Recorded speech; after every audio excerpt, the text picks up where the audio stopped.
Ngayong araw nga ay magpapagawa kami ng gate dito sa farm. Pero bago na buo yung gate natin, ito yung mga nangyari. Ito yung layout ng gate natin. Grabe talaga yung titig ni Normie sa drawing kasi excited daw siya na magkakaroon na ng gate dito sa farm. Grabe talaga, parang pang mansion naman tong gate na to. Kaya naman napailing si Normie kasi di din biro ang magagastos para dito. Alam nyo naman sa last video natin, malaki-laki din yung nagastos natin para sa kural natin. Pero okay lang yan mamay, hanggat buhay may pag-asa. After nga nung pagpaplano, kinabukasan may mga gamit agad. Wow, magic! Wala na nga kaming video ng mga pagbili. Kasi nga sa Tagum City na din to binili para mas makamura din kami. Sobrang bilis nga ng transition natin sa paggawa ng gate. Kasi di ko alam, di ko naman pinakailaman tong phone namin pero nawala yung ibang video. Pero hayaan nyo na, basta nakita nyo pa rin ang process kahit papano. Ganito nga pala kalalim, ibabaon yung poste para sa gate natin. Tingnan nyo naman. Halos bewang ko na, sinubukan talaga natin para malaman natin ba. Sa gate natin, bumili nga pala tayo ng galv iron pipe na 80mm. Ang presyo nito ay nasa 2,400. 5 pieces na GI Rec tube na 2x4x1.5. Ang per pieces nito ay 700 pesos, kaya ang total ay 3,500. Kinagabihan nga ay dito pa rin tayo matutulog sa farm. At ngayon, kailangan naming magpunas ni Norme. Pumunta kami dito sa mini tub at dito na nga kami nagpunas. Pagkatapos nga ay umakyat na kami dito sa tent para matulog na. Ang kagandahan pag nasa bukid ka, ay maaga ka talagang nakakatulog at maaga ka rin nagigising. Sana nga ay matapos na yung modern bamboo house natin para doon na tayo matutulog. Kinaumagahan nga ay tinapos na ni Kuya yung pagporma sa gate natin. Bumili din pala tayo nito. Nakalimutan ko kung anong tawag nito. Basta sa baba ng gate na part 2 ilalagay. At yung nagastos natin sa 2 pieces nito ay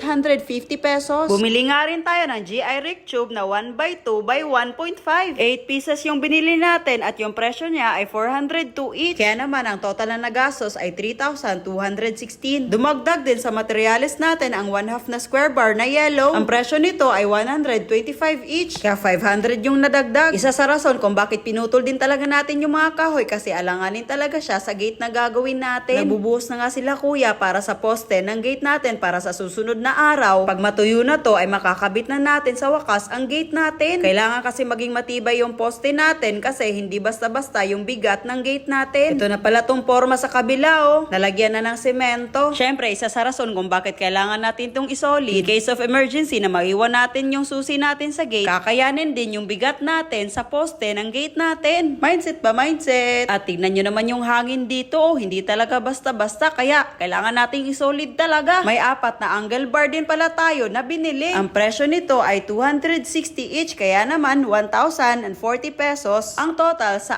4 na piraso. Malapit na nga talagang matapos tong gate natin, Huy, hindi pa yan napipinturahan ha, pero ang pogi ng tignan. Kailangan din talaga natin magkaroon ng gate dito kasi ang hirap naman na nagpakural tayo tapos open din naman yung harap. 'Di ba? Para nang wala tayong critical thinking at analysis niyan. Nakakataba lang talaga ng puso. Kasi akala talaga namin ang matatapos lang namin this year sa farm yung daan, fish pond at bahay kubo. Pero grabe, binigyan talaga tayo ng chance ni Lord na makapagkural tayo dito sa farm at syempre magkaroon din ng gate. Grabe talaga magbigay ng blessing si Lord, no? Yung bang gusto mo yung isang bagay pero hindi mo naman nirarush, pero hindi mo in-expect na dadating at ibibigay niya. Masaya kami kasi unti-unti na talagang natutupad yung mga pangarap namin at syempre, sino bang hindi sasaya dyan? May gate na kayo. Huy, bahala na hindi pa na-finish yung kural basta may gate na tayo.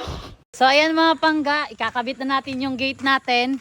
As of now, yung kural natin, cyclone pa. Pero soon, kapag may budget na tayo, papasemento natin lahat yan. Grabe naman semento, May. Pag madami na tayong extra, ipapasemento talaga natin yan. 2.5 hectares ipapasemento mo, grabe. Kaya nga nagsisikap tayo para magawa natin yung mga gusto natin.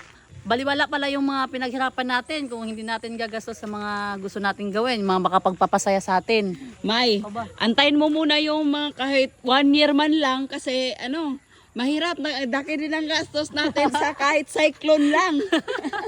Laki nga, pero sige lang, antay naman natin. Sabi ko nga, mag-iipon muna tayo, di ba? Oo, sige. Para may tayo dyan, pang semento. 2.5, no? Oo. Papasemento, grabe. Depende pa yun pag may budget na talaga. Oo nga, kasi Pero, di biro yun pero syempre, kapag nangarap ka na, isasagad mo na. Oo, yun yung pinakasagad na. Oo, yun na yung pinakasagad. Baka naman yung semento mo, lagpas tao Lagpas tao talaga yun. Para naman tayo nasa kulungan yan. Ay, hindi naman. Basta ipapaayos lang natin dito para komportable naman lahat ng pupunta dito. Siyempre, di ba? May mga followers tayo, may mga kaibigan tayo ng mga sikat. Oo. May mga kaibigan tayo ng mga artista. Artista! Feeling ka!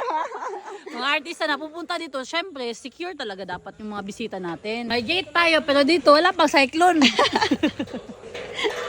At least may gate na tayo, di ba? Oo, matatapos din naman yung coral ngayon eh. After nga ng kadaldala ni Norme ay sinimulan na nilang ikabit tong gate natin. Medyo mahirap nga siyang ikabit since hindi pantay yung daan natin kasi hindi pa to napipison. Tumulong na din si Norme para kahit papano daw ay may ambag siya sa paggawa ng gate. Power yung tulong ni Norme ah. Hindi nila yan magagawa kung wala ka. Oh, syempre.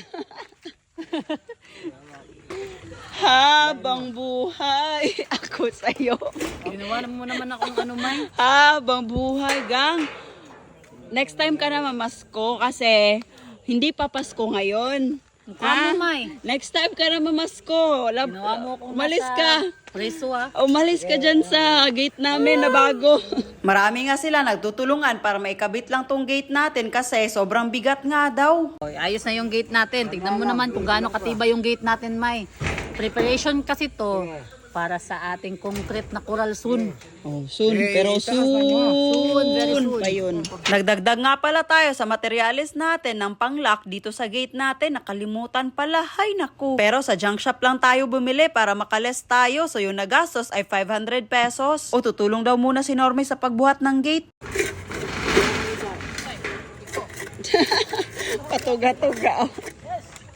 Ang total na nagastos pala natin dito sa materials lang ay 12,006 pesos. Hindi pa kasali doon yung labor natin para sa mga tao. Di na nga mapakali si Norme kasi sobrang excited na talaga siya, patalon-talon pa. Sa lahat ng na-achieve namin ngayon, gustong-gusto lang din talaga namin pasalamat ulit sa mga followers na hindi nagsasawa na suportahan kami. Na kahit nung nalaman nila ang totoo relasyon namin ni Norme ay hindi pa rin kami iniwan. Salamat din sa mga nagsishare, nagko-comment sa mga videos natin. Nga pala, comment naman kayo kung ano pa yung magandang i-improve natin dito sa farm natin. Dito nga ay medyo alanganin yung gate natin kasi minatabingi siya sa pag-welding, guys. Pero okay lang yan kasi yung mga tao dito nagmana sa amin, may critical thinking at analysis. Ginawan to nila ng paraan para maging straight. Buti pa yung gate, may pag-asa talagang mas straight out. Habang inaantay nga namin ang pag-ayos sa gate ay may biglang nahulog na durian at masaya na naman yung bata. After nga may kabit yung gate, sinubukan na ni Norme para siya daw talaga una makakagamit. Sobrang ganda nga ng gate natin kahit hindi pa talaga to napipinturahan. Bamboo nga din yung napili nating design sa baba since meron tayong modern bamboo house. So yung dahon andito sa gate natin tapos yung mga kahoy andun sa modern bamboo house natin. So paano? Hanggang sa susunod na video. Bye!